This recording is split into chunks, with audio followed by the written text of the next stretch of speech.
Paulina Alejandra Levos tenía 24 años cuando desapareció una noche a la salida de un boliche. 2 semanas después, su cuerpo fue encontrado a la vera de una ruta en Tapia.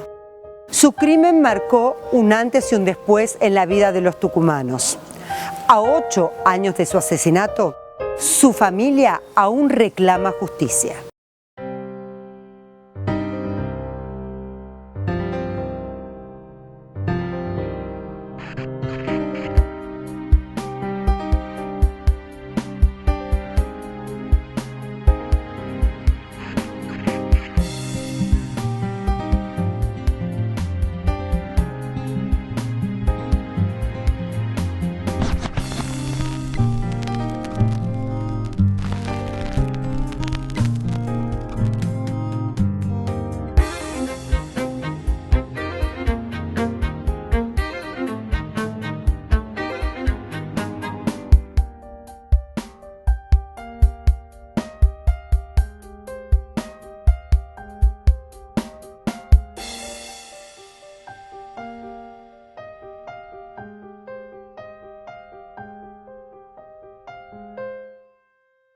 Era el 26 de febrero de 2006.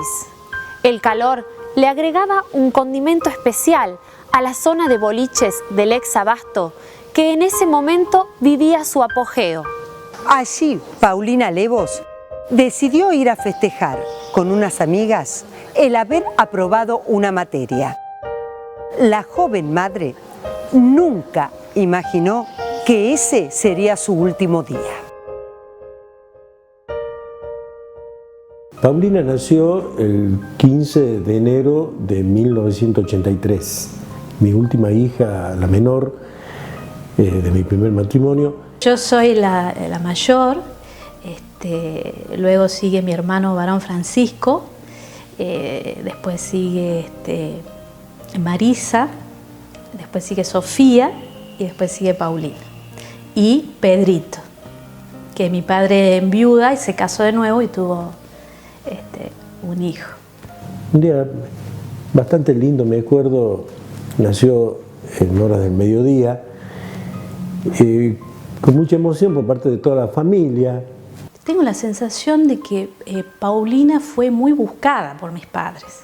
Y era una bebita hermosa, como son todos los bebés.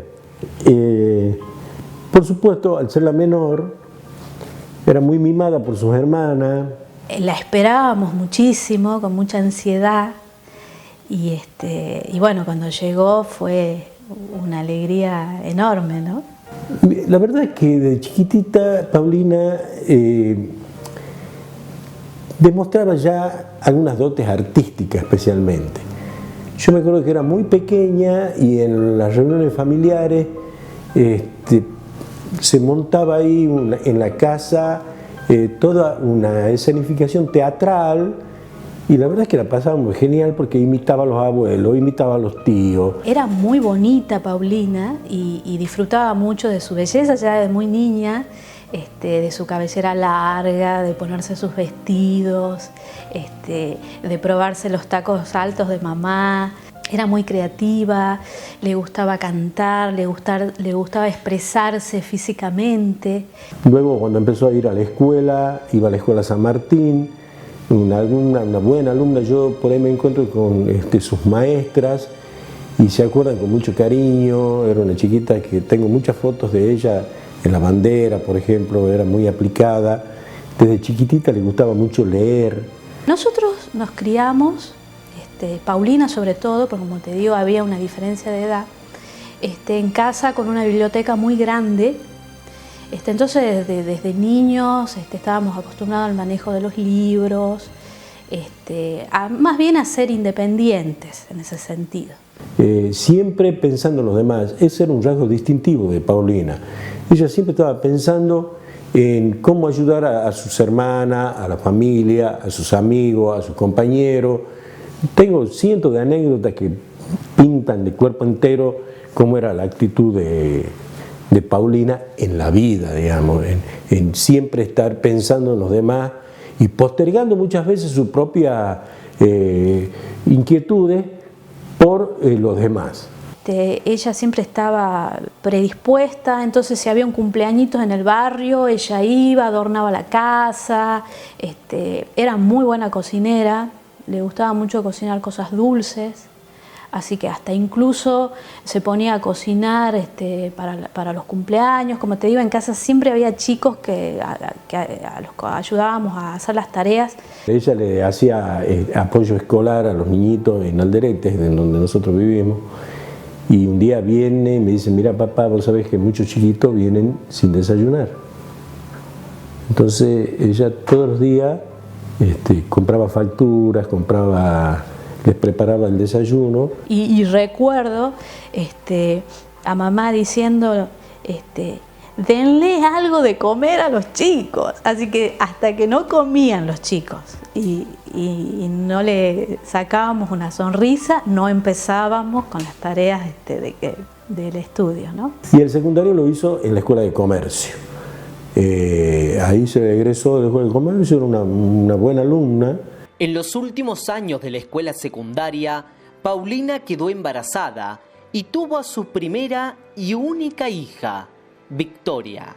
Nos alegró muchísimo la noticia cuando nos enteramos que estaba embarazada, pero sí nos movilizó en el sentido de 17 años, todavía estaba en el secundario, Paulina. Por supuesto, era muy joven, quedó embarazada y en la casa todos, así, nos pusimos contentos en el sentido de que llegaba un nuevo miembro a la familia, naturalmente. Entonces, con la mayor contención de todas sus hermanas, de su mamá, hemos recibido a Victoria.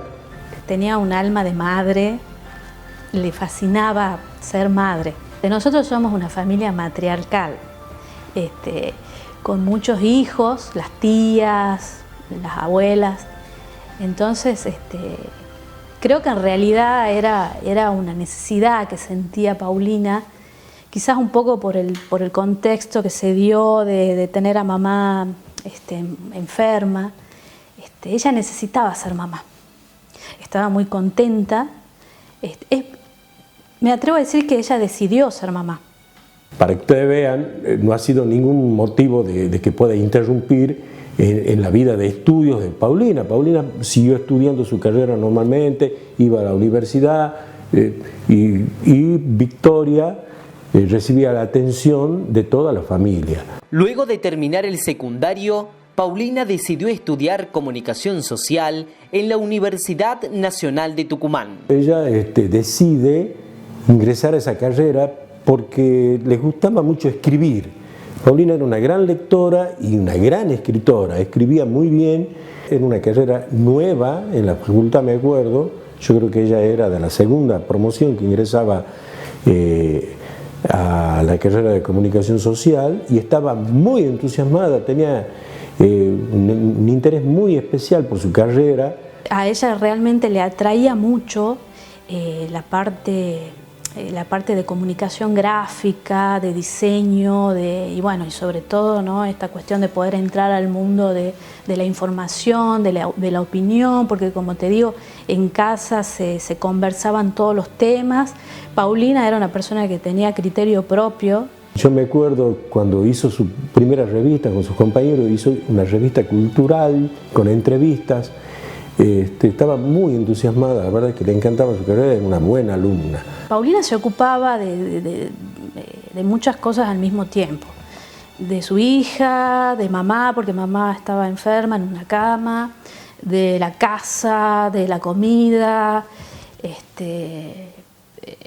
de su trabajo también, y de sus cuestiones de estudio, y si quedaba algo de tiempo salía y iba, volvía, así que digamos que estaba siempre en movimiento.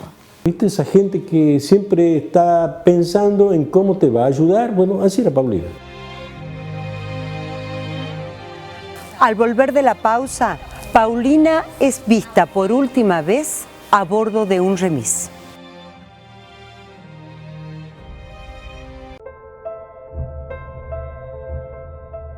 Paulina Levos era una joven estudiante de comunicación social que había salido a bailar con amigas. Ese día yo me acuerdo que Paulina comenta que iba a salir con las compañeras porque nos avisa que había aprobado una materia que había rendido el día sábado 25 de febrero del 2006. Para festejar iban a salir, a Paulina le encantaba bailar. Entonces, bueno, me comenta que iba a salir con unos compañeros a festejar. Estábamos en casa, Paulina estaba bañando a la Victoria, su hija, cambiándola porque yo me la llevaba conmigo a la casa de mi hermano. Entonces recuerdo, bueno, que la última conversación que tuvimos fue, bueno, ella se despidió de Victoria,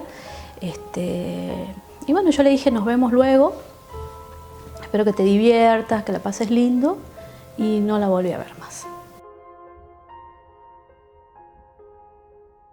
Yo me acuerdo que la última comunicación nos mensajeamos como a cerca de las 12 de la noche. Yo siempre preguntaba cómo estaba, si qué necesitaba. Todo bien, digamos, era una cosa normal. El domingo, cuando no regresa, Paulina no volvía a casa, no llamaba, nos preocupó a todos y nos movilizó a todos. Bueno, ella había dicho en la casa de que luego se iba a encontrar con el padre de Victoria, que era su pareja, con Soto, César Soto, lo que a veces hacía, y entonces nosotros, bueno, sabíamos, porque lo que tenía Paulina siempre, que ella siempre decía a dónde iba. Voy a tal lugar, voy a estar en tal parte, voy a hacer... Porque, bueno, además estaba muy apegada a Victoria.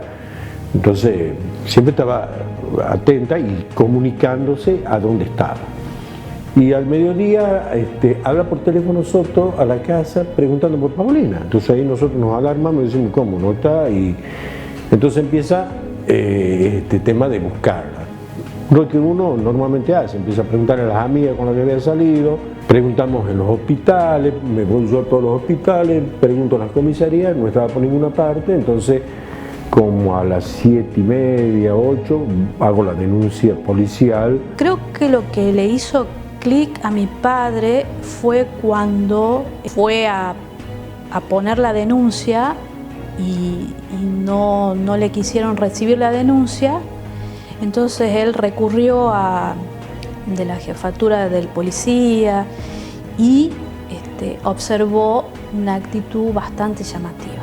Yo en ese momento, en el año 2006, era el editor de la sección policiales de la Gaceta.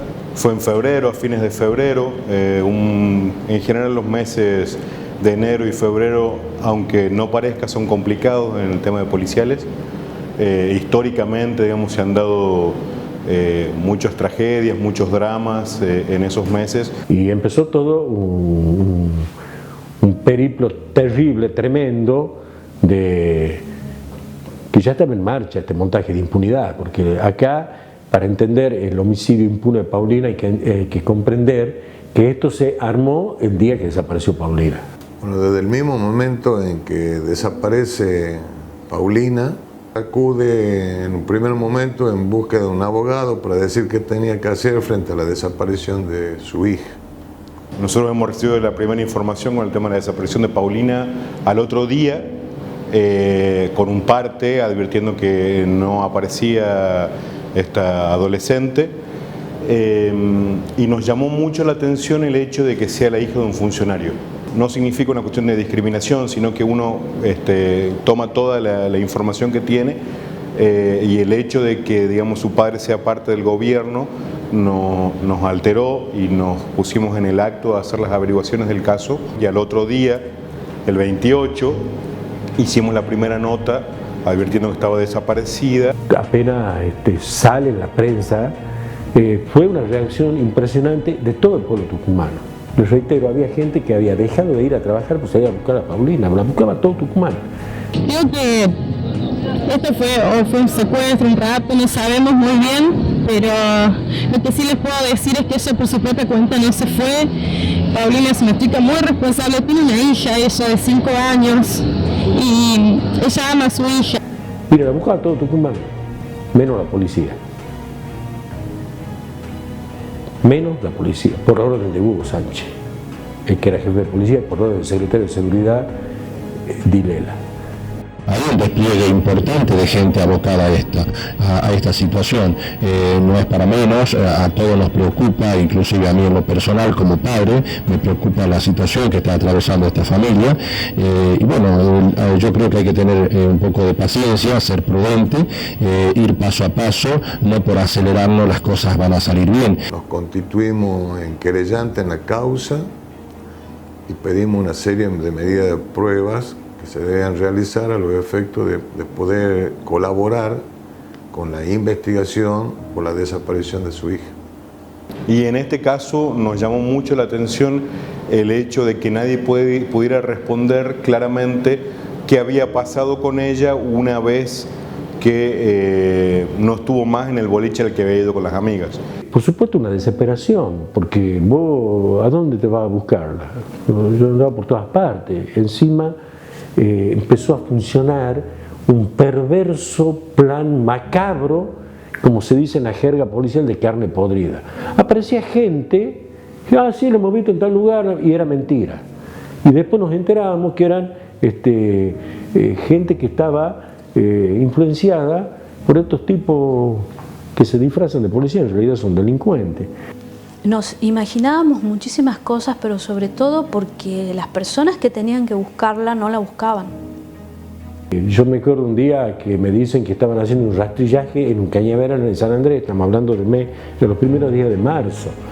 Y cuando llego al lugar, era un día de mucho calor, y veo un grupo de policías que estaban bajo un árbol, como 20, 30 policías, y el jefe del operativo me dice que habían hecho un intenso rastrillaje en el cañaveral, y yo miro el cañaveral, y yo me quedo medio de las cañas, mi papá todavía era cañero. ¿Para qué me miento? Digo, ahí no entró nadie, en el cañaveral no entró ninguna persona. Sabemos que las primeras horas son cruciales en este tipo de casos, ya después de las 48, de las 72 horas, es como que comienzan a entrar datos que no pueden ser tan reales o que, como se dice en la jerga, pueden llegar a tratar de embarrar la cancha.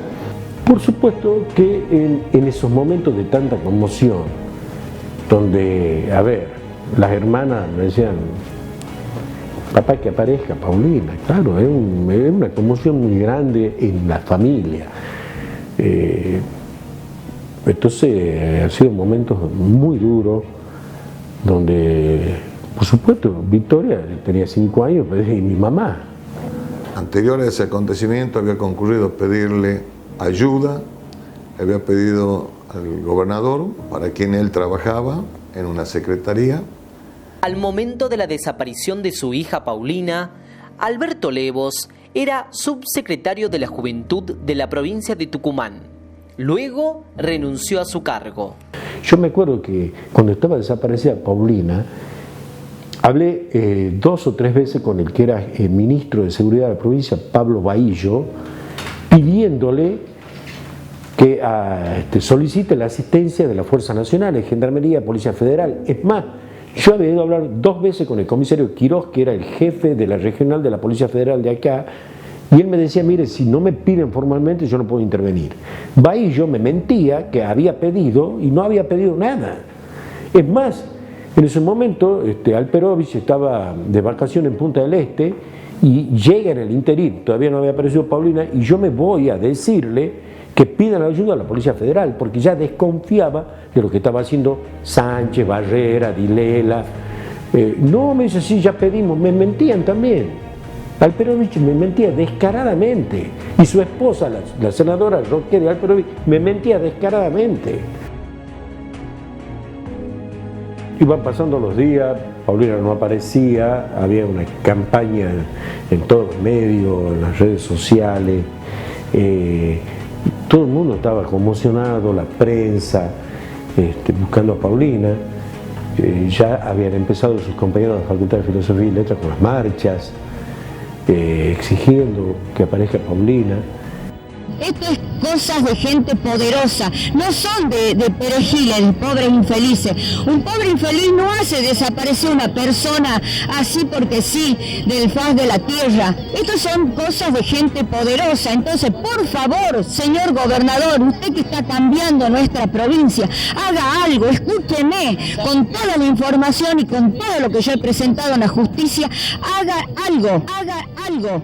Casi 2 semanas después de la desaparición de Paulina, su familia recibió la noticia de que se había encontrado un cuerpo que podía ser de la joven.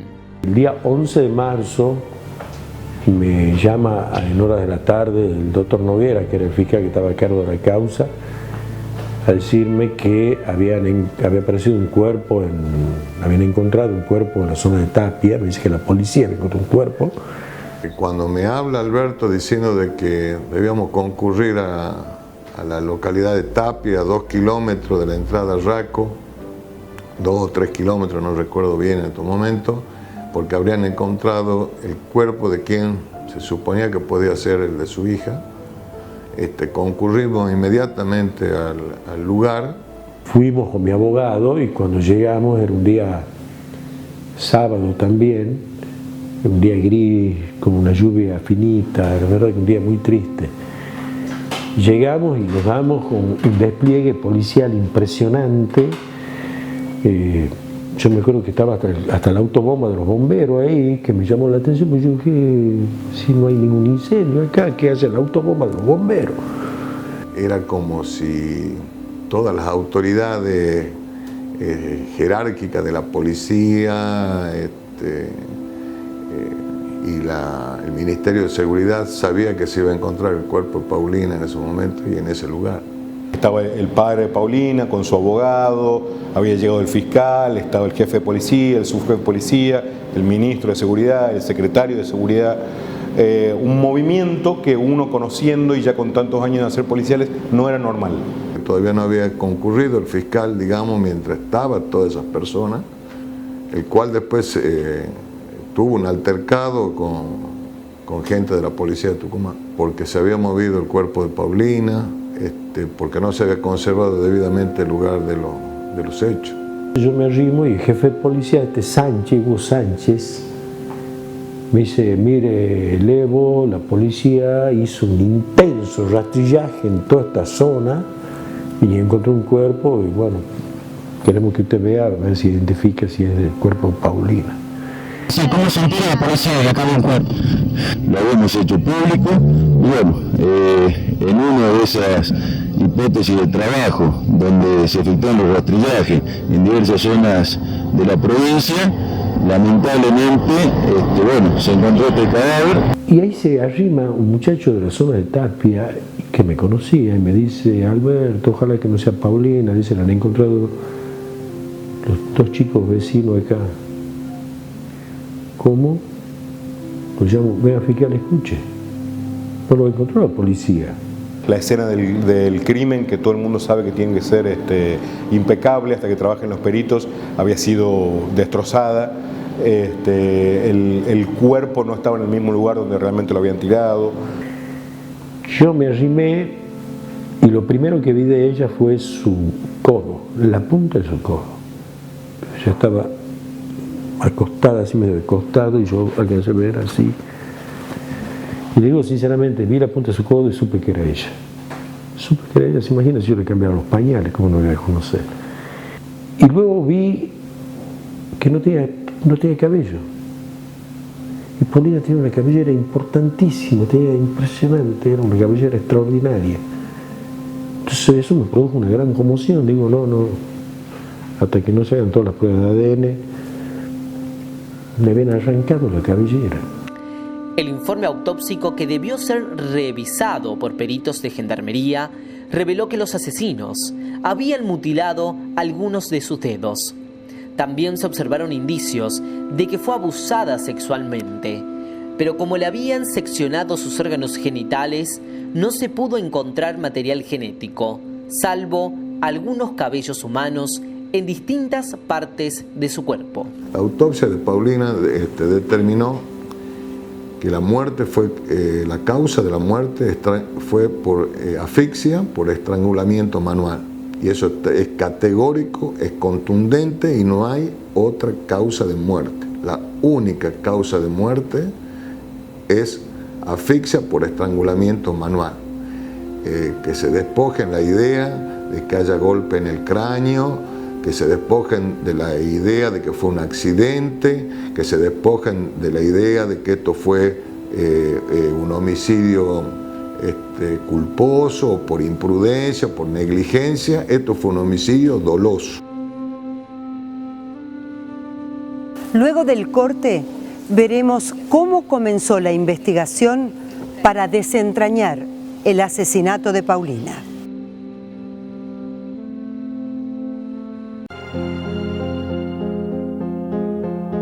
Paulina Levos fue encontrada sin vida a la vera de la ruta en la localidad de Tapia. En base a lo que logramos investigar, ¿qué descubrimos? Habían movido el cadáver de Paulina, habían escondido las primeras fotografías que le habían sacado, lo habían amenazado a los chicos, a los jóvenes que la encontraron, a los jóvenes Goitea, que eran los que habían encontrado el cuerpo. Miren, ese es un lugar, el cuerpo de Paulina estaba a 5 metros de la ruta, es un lugar que pasan personas permanentemente, porque van a trabajar en una cantera que hay al frente, van a trabajar en una cancha de polo. Estos mismos chicos de Goitea pasan 4 veces por día, pasaban por ahí. Nunca sintieron ningún olor, ni vieron animales, ni vieron pájaros, nada. Una serie de hechos que advertían de que algo por detrás, más allá del crimen, estaba pasando. Nosotros cuando detectamos todo esto, que se habían adulterado las actas de procedimiento, que se habían adulterado las planillas de ingreso y de egreso de vehículos en la zona de Raco, que se había adulterado el testimonio de los jóvenes que encontraron a Paulina, que lo habían amenazado. Bueno, nosotros pedimos que se haga una reconstrucción del hallazgo de Paulina por medio de gendarmería, y eso se hace en el mes de abril, a finales de abril del 2006, y ahí surge con brutal evidencia todas estas maniobras de encubrimiento, y por supuesto yo inmediatamente hice una denuncia penal. Este gobierno no hay protección para nadie, se ha conseguido el cadáver, ahora este gobierno va a conseguir el responsable de esto. O sea, lo que quede claro es que acá este gobernador no protege absolutamente ni a ninguna banda ni a nadie en especial, y la orden, porque yo estuve el domingo con ellos, es: no vamos a dejar de trabajar hasta conseguir quién ha sido responsable de la muerte. Después del hallazgo del cuerpo, yo también tengo una entrevista con el doctor Pablo Bahillo, que en ese momento era el ministro de Seguridad, donde ahí él advierte esto de que el FBI, que si era necesario se lo iba a llamar, y que si no era necesario no se lo iba a llamar. Lo trata como un caso más, y finalmente poco tiempo después él también dimite y deja de ser el ministro de Seguridad de la provincia. Luego del crimen de Paulina, se establecieron numerosos cambios que afectaron directamente la vida de los tucumanos. Fueron momentos muy duros en la provincia, a partir de este crimen, todo lo que estaba pasando. Al mismo tiempo, no olvidemos de que el hecho de haber salido de un boliche en un lugar que era muy concurrido por adolescentes también motivó un tema de sociedad bastante importante. Vamos a trabajar fuerte para que nunca más, o tratar, porque uno nunca puede decir, no podamos ver que no podemos identificar un remis o no podemos identificar a nadie, porque lo que pasó puede pasar a cualquier otra persona. Se tuvo que cambiar el tema del sistema de taxis, los chicos dejaron de ir a ese lugar, y llegó la famosa ley de las 4M. Yo con el vicegobernador Fernando Jore, apoya totalmente la medida. Es muy probable que la semana que viene larguemos el decreto de necesidad y urgencia, porque hay un gran aval de todos los padres. Vamos a verlo si lo empezamos a implementar para la segunda o tercera semana del mes de mayo, donde los drugstores se van a cerrar a las 3 de la mañana, los boliches van a tener la obligación de abrir a las 10 de la noche y cerrar a las 4 de la mañana. Modificó totalmente la existencia, sobre todo de los jóvenes en la noche en Tucumán, jóvenes que han perdido 10 años de vida nocturna a partir de esta ley total y absolutamente autoritaria. Otro de los hechos relevantes del caso Levos fue la remoción del fiscal Alejandro Noguera, que debió ser apartado de la investigación. Alberto le dijo al fiscal de instrucción que él había sido convocado a la casa del gobernador, a la cual el fiscal también le dijo que él había sido convocado. Alberto le dice que por favor que no vaya, porque era toda una trama y una trampa, porque nosotros ya habíamos denunciado las maniobras de encubrimiento y complicidad. Cuando llega Alberto Levo a la casa del gobernador a entregarle una carpeta para poner en conocimiento de todas las maniobras de encubrimiento y complicidad del Ministerio de Seguridad como de las fuerzas policiales, lo encuentra el doctor Noguera. Esa noche, lamentablemente, cuando esta reunión termina, ya se había ido Alberto Levos, que finalmente termina confirmándome que estaba el fiscal Noguera ahí adentro. Cuando sale el fiscal, ya evidentemente advertido de que nosotros estábamos esperándolo, nos ruega que no le hagamos fotografías. Bueno, fue un momento delicado porque lamentablemente uno no puede allanarse a ese tipo de solicitudes si está cumpliendo una guardia periodística, y era una información muy importante. Mi compañero Antonio Ferroni, que estaba conmigo, hizo las fotografías y yo tuve un breve diálogo que en ese momento hemos publicado casi textualmente con el fiscal, en el que él me admitía que había ido a tener esta reunión con Alperovich para ver cómo podía hacer para seguir con la investigación, pero que no le había solicitado permiso a nadie de la Corte ni a su mismo el jefe, el ministro fiscal, sino que había ido de motu propio a la casa del gobernador, cosa que a mí no me pareció correcta, porque se estaban entrecruzando los poderes y en general además advertimos que la policía es auxiliar de la justicia. Y en este caso es como que la justicia se estaba allanando al Poder Ejecutivo al ir a una reunión en la casa del gobernador. El fiscal Carlos Salvaca asumió la investigación del caso luego de que el doctor Noguera fuera removido. Lo primero que hace Salvaca, la primera actividad dentro de la investigación, es me quita el rol de querellante. Eso es lo primero que ha hecho. Y nos llama a toda la familia, incluida mi esposa, que estaba postrada en cama, a una extracción de pelos, a investigarnos, nos pincha los teléfonos, es decir, a un hostigamiento brutal. Alvaca toma la causa y no hace nada. Por supuesto tuve que pleitear para que me reintegren el rol de querellante, y pasa el tiempo, no me atendía, no permitía que nadie vea el expediente. Entonces siempre se escudaba la figura de que estaban tomando medidas secretas, que estaban haciendo, cuando en realidad lo que estaba haciendo era destruir la investigación.